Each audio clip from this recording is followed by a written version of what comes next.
إن الحمد لله نحمده ونستعينه ونستغفره ونعوذ بالله من شرور أنفسنا ومن سيئات أعمالنا من يهده الله فلا مضل له ومن يضلل فلا هادي له وأشهد أن لا إله إلا الله وحده لا شريك له وأشهد أن محمدا عبده ورسوله وصفيه وخيرة خلقه أما بعد فإني أوصيكم ونفسي بتقوى الله عز وجل عملا بقوله تبارك وتعالى يا أيها الذين آمنوا اتقوا الله حق تقاته ولا تموتن إلا وأنتم مسلمون ألا وإن خير الكلام كلام الله عز وجل وخير الهدي هدي نبينا المصطفى صلى الله عليه وسلم وشر الأمور محدثاتها وكل محدثة بدعة وكل بدعة ضلالة وكل ضلالة في النار نسأل الله لنا ولكم العافية من النار نسأل الله تبارك وتعالى في هذه الأوقات العصيبة أن يحفظ الجميع من هذا الفيروس وأن يشفي كل المرضى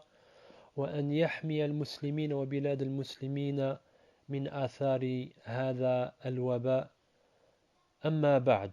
Chers frères, chères sœurs, on demande à Allah subhanahu wa ta'ala en ce moment difficile où nous vivons la pandémie du coronavirus. On demande à Allah subhanahu wa ta'ala de nous protéger de cette épidémie et de guérir toutes les personnes malades qui ont été atteintes par ce virus. Ce message est destiné à tous les frères et toutes les sœurs et c'est un rappel par rapport à la situation que l'on vit actuellement. Chers frères, chères sœurs, le monde vit actuellement la plus grave crise sanitaire vécue depuis un siècle, la crise du coronavirus. Une créature minuscule qui ne fait ni différence, qui ne fait pas de différence entre riches et pauvres, entre gouverneurs et gouvernés, entre blancs et noirs, entre personnes de races différentes, entre pays différents, entre pays riches et pays pauvres. Elle touche des milliers de personnes et prend la vie de ceux qui sont arrivés au terme de la durée de leur vie qui leur a été prédestinée de vivre dans cette vie. La mort est la même pour tout le monde. La mort est une fatalité, mais les causes de cette mort sont différentes. Le corona peut être une cause de mortalité comme elle peut ne pas l'être. Donc il y a des personnes dont le coronavirus va leur causer la mort et d'autres qui ne sera. Donc il y a des personnes où le coronavirus leur sera une cause de mortalité et d'autres qui ne sera qu'une maladie. Et c'est un rappel d'Allah subhanahu wa ta'ala. La leçon à tirer de cette pandémie, c'est son caractère mondial. Une calamité qui ne touche pas un peuple, qui ne touche pas un continent, mais toute l'humanité. Ainsi, les signes de la fin du monde toucheront toute l'humanité. Le jour du jugement dernier touchera toute l'humanité sans exception. Cette catastrophe est un message clair d'Allah subhanahu wa ta'ala. Un message qui pourrait dire vous êtes allé trop loin, vous avez dépassé les limites, vous n'avez plus conscience de ce que vous faites. Allah subhanahu wa ta'ala nous a compté, nous a cité le récit de peuples qu'il a anéantis car ils ont refusé de se soumettre à leur créateur et ont refusé de suivre les prophètes. Des peuples comme Ad, qu'Allah subhanahu wa ta'ala avait doté d'une force colossale, malheureusement qu'ils ont utilisé pour opprimer les autres peuples. Un peuple comme Madian, un peuple fort et puissant, mais qui trichait dans les échanges commerciaux avec les autres nations. Le peuple de Lot, qui furent les premiers à pratiquer la perversité, Pharaon et son armée qui ont vu de grands signes avec Moïse, avec Moussa alayhi salam, mais l'orgueil et ce sentiment d'autosuffisance les ont empêchés de suivre les prophètes et la vérité. Plus encore, Allah subhanahu wa ta'ala a anéanti toute l'humanité, excepté Noé et quelques familles dont nous sommes les descendantes. L'humanité d'aujourd'hui est-elle meilleure que ces peuples pour être épargnés des châtiments d'Allah subhanahu wa ta'ala? Allah subhanahu wa ta'ala ne châtie que lorsque le message parvient au peuple et qu'il se rebelle contre leur Seigneur et contre ce message. Dans le Coran, Allah subhanahu wa ta'ala nous met en garde.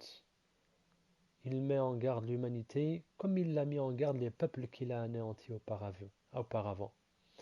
Il dit, après avoir cité le récit des peuples qu'il a anéantis, le peuple de Ad, le peuple de Thamoud, le peuple de Madian, le peuple de Lot, le peuple de Pharaon et son armée, il dit, après avoir cité le récit et cité le résultat qui a découlé de leur rébellion, il dit, dans ce qui peut être une interprétation, il dit d'abord, nous allons citer le verset en arabe, بعد أعوذ بالله من الشيطان الرجيم.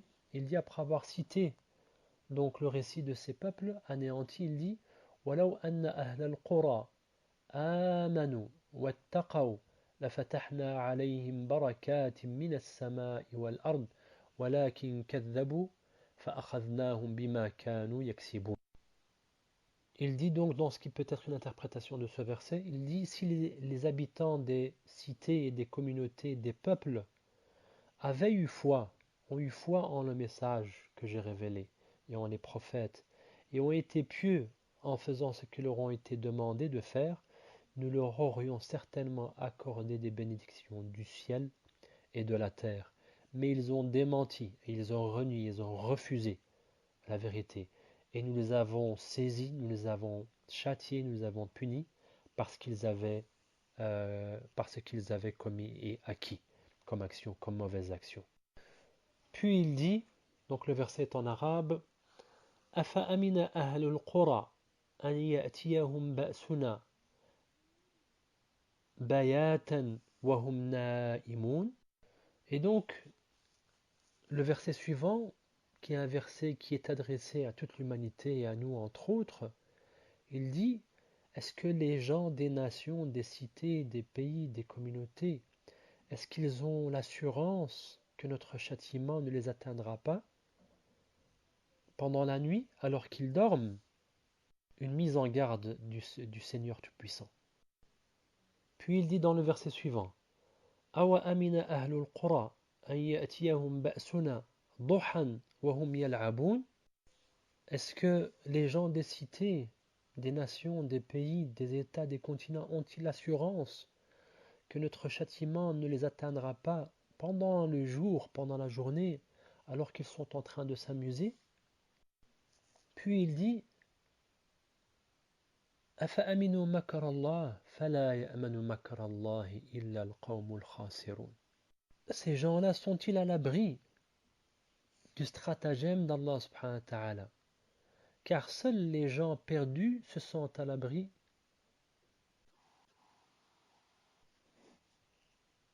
Donc il dit, est-ce que les gens des cités, des nations sont-ils à l'abri du stratagème d'Allah subhanahu wa ta'ala? Ils se rebellent contre la volonté d'Allah subhanahu wa ta'ala. Allah leur comble de ses bienfaits pendant la nuit et le jour. Ils veillent à leur sécurité alimentaire, ils veillent à leur sécurité sanitaire, ils veillent à leur bien-être. Et malgré cela, l'être humain se rebelle contre la volonté de son Seigneur et utilise tous ses bienfaits dans la désobéissance de son Créateur. Allah subhanahu wa ta'ala leur répond, sont-ils à l'abri du stratagème d'Allah subhanahu wa ta'ala?